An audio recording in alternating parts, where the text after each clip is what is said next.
Twins, I got my knockoff Stanley Cup from Amazon. This one is a Drinko from Amazon. Ooh, Drinko. For those parents who realize that $600 isn't too much to spend to expand their child's world, Radio Shack has the perfect gift. The TRS-80 computer, the most significant investment a parent can make. Programs for your child's education or your business, finance, and home use. Let your children discover tomorrow's technology today. The TRS-80, the biggest name in little computers. Only at Radio Shack, a Tandy company. Cameron, I'm thrilled that you're my partner in this because this is our first episode of this new thing we're doing called This Week in Tech History.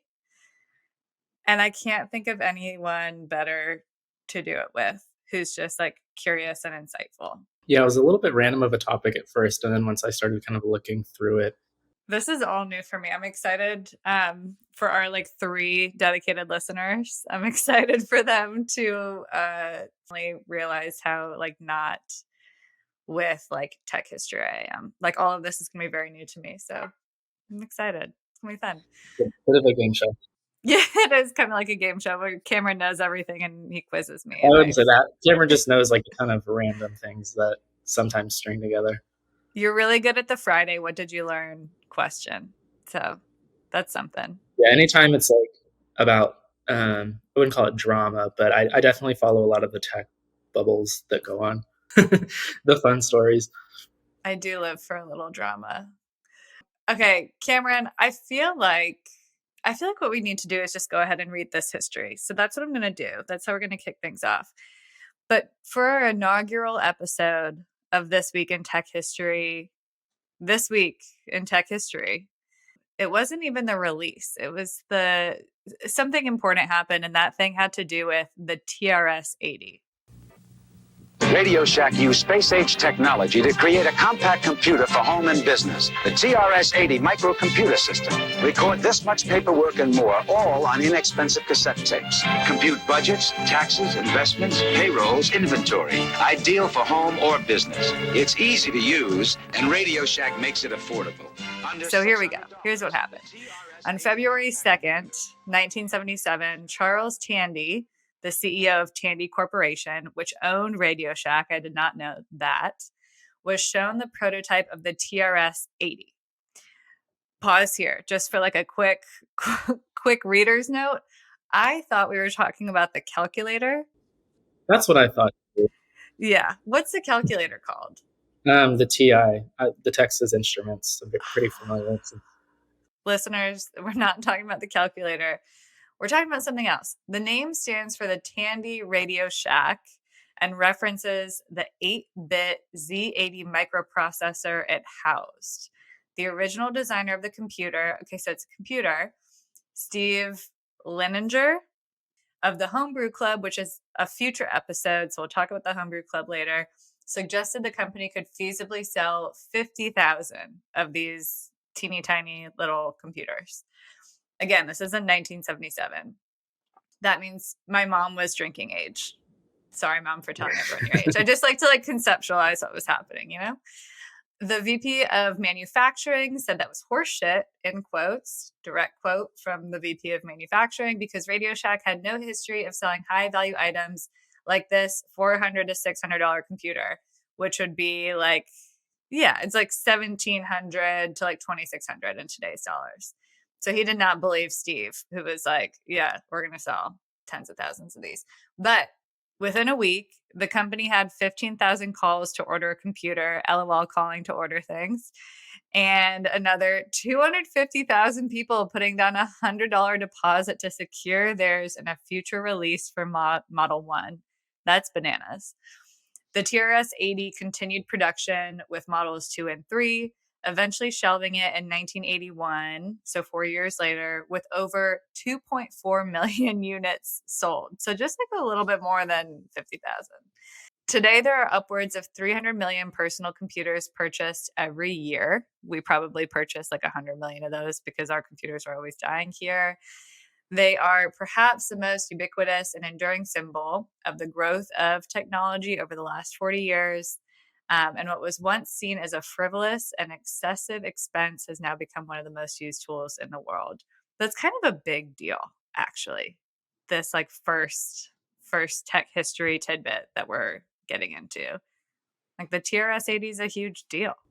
Yeah, I don't know if that's what they call the digital frontier or if the internet is the digital frontier, but I kind of equated it more to this just because things went from being physical to digital. Well, yeah, I was thinking before we got on, like the use of a computer was to compute things, right? To compute numbers. So a personal computer is taking the place of thousands of hours of math done by hand, essentially, right? Like there's no notion of connecting to the internet. There's no notion of like graphic design or like creating websites. So it's like mind boggling to me that in 4 years, over 2 million people were like, yeah, I need this thing to do math for me. I'm wondering also how early people started using it for writing because like I've never used a typewriter, but that just seems miserable. I don't even know how you correct letters. So I think that's probably also a huge jump because I don't enjoy math. So not trying to do any math that's not necessary. Word processors are definitely a thing. I do remember like growing up, I don't think my mom had high-speed internet, like Wi-Fi until I was out of college. Like I'd have to like go dial up on a desktop. And so I spent a lot of time on just like a computer that's not connected to the internet, right? I don't know if that was like maybe a little bit before your computer interaction, but like going to Staples and picking out a new computer game and like you just run it locally and write all your essays on your word processor. Okay, so that tracks then. I can see why 2.4 million people would be like, yeah, give me that box. The gaming that also is possibly like available.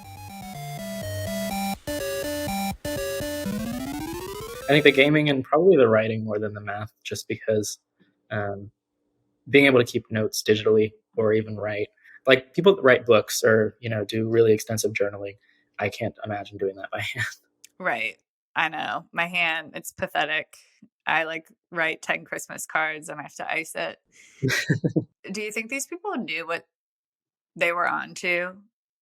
Like, were they like, this is going to change everything about the way that people work and live?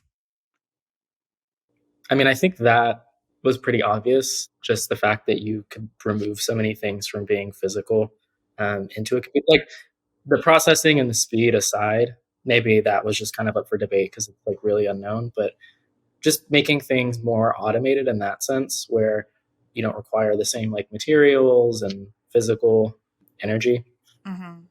Because it's even kind of the same way now, where like there's certain things where a person is controlling a robot, but they're still kind of actively doing it, but the robot is taking on like a lot of the force and the weight and stuff like that. So I think it kind of falls into that category where that's really revolutionary, even if they're not thinking so forward, like, oh, well, one day the robot just will manage itself or Right. do everything crazy fast. I always wonder, like, innovations like this, how can you know? Like, how can you know that there's going to be a use for literally everybody on the planet? Yeah, and I think part of that is also for the guy to not be very interested. I don't think that you can initially shut down like a figure without doing market research. I mean, nowadays, like everything has very extensive market research. Mm-hmm. Every single like startup comes and goes, oh, this is a X billion-dollar market with this many, and we're going to capture this percentage of the market share, and it trickles down from there. And I'm sure that's just kind of like our modern version of marketing and concept of research and everything. But Mm-hmm. I can't imagine that even back then, like I'm sure it rose more in like the corporate 80s, but even in the 70s, somebody would have the sense to at least like research numbers just to Yeah. get a feel for it. I want to just in like my own private time this evening when I'm going down rabbit holes, I want to look at their initial marketing because I think things that are insanely disruptive, like the first personal computer, it's very difficult to get that messaging right, because what you're essentially saying is, I'm going to make everything you do 10x easier.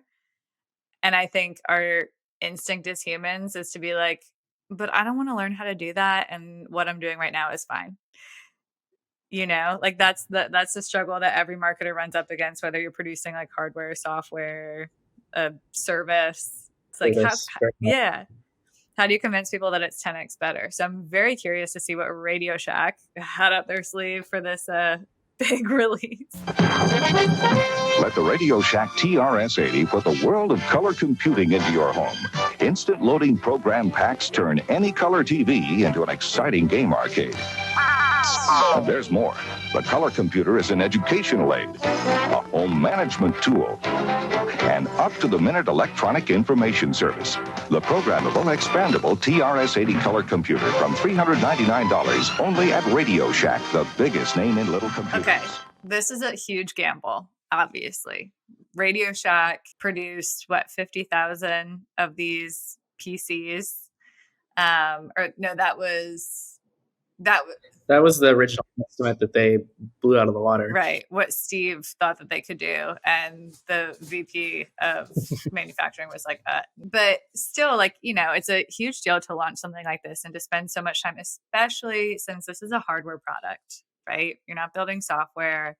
You have to get it right the first time. Let's talk about other stories of huge bets that paid off or maybe did not pay off. I mean, like I said, I follow a lot of the ones that go wrong, sometimes more than the ones that go right, just because we're not that aware of them. But I think some of the ones that went right, I mean, the most obvious ones would be, I can think even in the last decade or two, sometimes Apple makes a jump from like a product that everyone's very familiar and comfortable with, and they just like create its sister product. Like, they created the iPad will create like a tablet market. They chopped off the cords for the AirPods. Both of those products kind of jumped off of an existing product and like were really ridiculed. I don't know if it was ridiculed legitimately or more just people making jokes of it with the intention to still buy it, which is obviously kind of what happened. Yeah. It's funny to me, just kind of the treatment, and that just might be like our meme culture nowadays, that we poke fun at everything. But I mean, the iPad, like there's a very specific need now. If tablets were just gone, there would kind of be a void for that size of screen and kind of the functionality, like for artists, or, I don't know, coffee shops and their tablets. And then same thing with AirPods. People poked fun about how it's the same product without the cord, but like the point is you don't have the cord. So right, it's like, it's certainly an improvement, but it's not an innovation that's changing your life in some like massively meaningful way. That's only why I would say it's a gamble, because it's not so revolutionary, but then it really, really took off and made them like billions of dollars that they made this thing, even though everyone, I mean, kind of like the Steve guy, I'm sure now they would say, well, there's all this research and people want, they don't want the wires hanging. They need this size screen. Like there's a lot of intention behind it. And people's initial like scoff is just kind of like, well, that's stupid. Yeah. Without any real thought behind it. But then they turn out to be right. So I think that's kind of why I was aligning those things. Because even though it's not a big risk, it's like the initial reaction is not very supportive, but that's wrong. I kind of feel like everything that has been market shaping and like habit changing on a massive scale was a risk, right? Like if we can think about software, which is kind of easy, like Slack had lots of false starts with other products that were not related to asynchronous communication, but the notion that we're going to create an entirely new way of communicating at work, like that's a risk, because people are so embedded in the systems that they're currently using, which are working fine. Like no one's thrilled about email, but nobody's like quitting their jobs because email is so bad, or like shutting down their companies because email is so bad. But they now, also chose a very specific market, that being that's companies like social use, where there's so many other competitors. But I think that that's kind of like a necessary ingredient for like innovation or like changing markets and habits, is like, yeah, it's going to be kind of a huge gamble. And there's, to your point, there's like not always a way to like test the market, especially in 1970. What are we talking? 77? You know, what are you going to do? Send like flyers to people in the US mail? Like, how did market testing work? You don't have email campaigns where you can track like the opens and the conversions. And we have such an advantage now with all of the data tracking. And it's crazy. Yeah, definitely. Definitely a market improvement. I also am always curious about, you know, obviously we do not have a time machine. I would love to have a time machine because I just would love to know at that time when they were producing, what was it, a 8-bit processor, if we could go back in time and be like, hey guys, actually like a 3.5 gigahertz is going to be average in 2023. I mean, I don't know how big they were dreaming, but I would have to assume that the folks at Radio Shack were not like, oh yeah, this is just one small step towards 3.5 gigahertz. Sometimes we'll have interviews with clients where they're working on a very specific piece of tech and like they're kind of in their own little bubble and they have their use cases for it. But then I sit back and I'm thinking in the background, because obviously I'm not a participant in the interview. I'm just kind of the host and taking some notes. But thinking about how just them progressing forward on the playing field is inevitably going to bring other people that then tie that technology into their own. Everyone just kind of moves forward. And it's very interesting. So I also wonder sometimes in that sense where we judge them with a lot of like modern focus and thinking, oh, well, how do they not consider this or imagine this? But I mean, they had like a very defined set of obstacles maybe. And so that's like what they were set on accomplishing or overcoming obstacles. Yeah. Whereas now other people have taken that and built it into their own foundation and then taken it even more forward. So, I mean, phones off of computers is a huge example, especially like smartphones. Yeah. I mean, like, let's talk about all the things that would not be possible without the TRS-80. I mean, sometimes I even wonder how many appliances we have that have like digital clocks on your microwave or, right, you know, the Keurig where you can program the temperature. There's so many, I don't know how digital that is or not, but just when there's a screen interface, you kind of question how much of a computer is inside of the device or if it is just smaller mechanisms. Well, anything that's IoT, you know, is inherently like, at least in some small way, computing things. And I mean, obviously, like laptops, phones, desktops, maybe like 10 years ago, or for folks who are still using desktops, probably every developer who's listening, like all of this naturally comes from the first PC. So I think you're totally right. We can't be like poo-pooing on Radio Shack's cute little box computer. Yeah, it's a lot of pressure to put on the one person and the one focus. Right. It's like, why didn't you come out with the iPhone? Another one of the like really big examples that I recently learned about, because I tend to watch a lot of little video essays on YouTube. Sometimes they're about business, sometimes they're just about like other random pieces of history or, like I said, like news stories. But I saw one that was about the rise of Starbucks. I'm a huge Starbucks fan. Starbies. But one thing that's like very notable about them, not only how they kind of revolutionized the space with making like the coffee shop such an experience versus more of like a drive-through where you just kind of got your coffee and left, which you can still do, but the way that they innovated the experience, but specifically like you think of now, you can mobile order. There's a lot of app integration, just like compared to some of the other competitors where it's more clunky to use their app. And then, you know, a lot of people buy gift cards and store money kind of in their account. And so one really crazy thing that I learned in that video was that Starbucks has more cash kind of on hand through people preloading their cards than a lot of banks do. No it's way. Because they have like several $1 billion of that pre-stocked money. Because once you load it in there, you can't remove it. It's in there for you to use. Yeah, that's kind of genius.